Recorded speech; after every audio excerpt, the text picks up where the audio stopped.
3 বছরের বাচ্চাটা সারাক্ষণ মোবাইল টিপে কেন? তার মা নাই? 12 বছরের ছেলেটা সারাক্ষণ মোবাইল টিপে কেন? কেন তার বাপ নাই? আপনি চিরানি খান, আপনি ঘাসনি কাটেন, কার জন্য আপনি রোজগার করেন? এত টাকা, এত ঘাম, এত পয়সা আপনি রোজগার করছেন ওর জন্য? কার জন্য বিল্ডিং করলেন?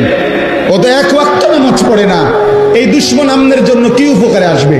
ওই বাপ, আপনি যে আজকে 60 বছর হয়ে গেল, আপনি যে আজকে 30টা বছর ধরে এই বাজারে মাথার ঘাম পায়ে ফেলাইয়া একটা একটা টাকা রোজগার করেন, ব্যবসা করেন, আপনার স্ত্রীও বেপর্দা, আপনার ছেলেও নামাজ পড়ে না, আপনার মেয়েও পর্দা করে না, আপনি এনে বাজারে ঘাম ঝরে আর তারা বইয়া বইয়া টেলিভিশনে ঘরে সোফাত বইয়া তারা নর্তকীর নাচ দেখে, নাটক দেখে, সিনেমা দেখে।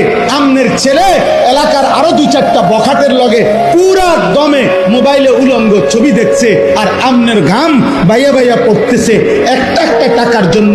এই দুশ্মন যারা, আল্লাহর দুশ্মন, নবীর দুশ্মন, ইমান ইসলামের দুশ্মন, যাদের ওযু নাই, সেজদা নাই, নামাজ নাই, দিন নাই, শরীয়ত নাই, এদের জন্য যে আপনি এত কষ্ট করলেন, এরা আপনার দুনিয়ার কি কাজে আসবে, আখিরাতের কি কাজে আসবে?